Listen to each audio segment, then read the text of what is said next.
পর্যটন কেন্দ্র রাঙামাটিতে ঈদের ছুটিতে ভিড় করছেন ভ্রমণ পিয়াসীরা। পাহাড়ি প্রকৃতিতে তারা সময় কাটাচ্ছেন প্রিয়জনদের সাথে। এ বিষয়ে আরও খবর জানাতে রাঙামাটি থেকে সরাসরি যুক্ত হচ্ছেন সহকর্মী মোহাম্মদ সুলাইমান। সুলাইমান, রাঙামাটিতে পর্যটকদের ভিড় কেমন দেখছেন জানাবেন।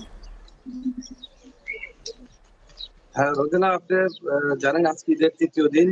ঈদের তৃতীয় দিন, দ্বিতীয় দিন আসলে যেতে হয় মানুষ ঈদের দিন অতিথি আপ্যায়নের পর কিন্তু মানুষ সাধারণত ঈদের আনন্দ উপভোগ করার জন্য ঘুরতে বের হয়ে যান। তো বিশেষ করে পর্যটন এলাকাগুলোতে মানুষের আকর্ষণ থেকে বেশি।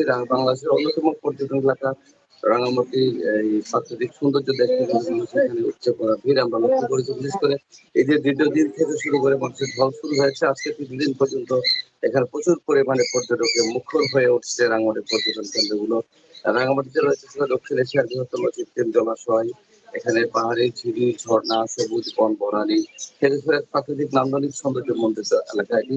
এইখানে আমরা যতটুকু খবর নিয়েছি, রাঙামাটির আবাসিক হোটেল মোটেলগুলো কিন্তু বেশ কয়েকদিনের জন্য আগাম বুকিং হয়ে গেছে এবং প্রতিদিন দলে দলে বিভিন্ন এলাকা থেকে পর্যটকরা আসতে শুরু করেছে। রাঙামাটির যে সকল পর্যটন স্পটগুলো রয়েছে সেখানে মানুষ বিভিন্ন বয়সের মানুষ ঘুরে আনন্দ উপভোগ করছেন। এবং রাঙামাটিতে রয়েছে সীমান্তবর্তী এলাকা সাজেক, সেখানে প্রচুর পরিমাণে পর্যটক আগমন ঘটেছে। কাপ্তাই হ্রদ, এরপর হচ্ছে রাঙামাটির ঝুলন্ত সেতু, পুলিশ পরিচালিত সেনাবাহিনী পরিচালিত আর পুলিশ পরিচালিত পলেন পার্ক সহ রাঙামাটির বিভিন্ন পর্যটন স্পটগুলোতে মানুষের উঠতে পারে একটি ভিড় লক্ষ্য করা যাচ্ছে। এবং ব্যবসায়ীরা যারা জানিয়েছেন এইসব পর্যটক বাড়ার কারণে কিন্তু যে পর্যটন যে ব্যবসা বাণিজ্য রয়েছে সেটা কিন্তু চাঙ্গা হয়ে উঠেছে। এদিকে পুলিশের নিরাপত্তা বাহিনী, টুরিস্ট পুলিশ সহ বেশ কয়েকটি বাহিনী কিন্তু এখানকার পর্যটকদের নিরাপত্তার জন্য ব্যাপক ব্যবস্থা নিয়েছে। এবং এই রাঙামাটি পর্যটন স্পট গুলোকে কিন্তু গত রমজান মাস ব্যাপী নানাভাবে সাজানো হয়েছে।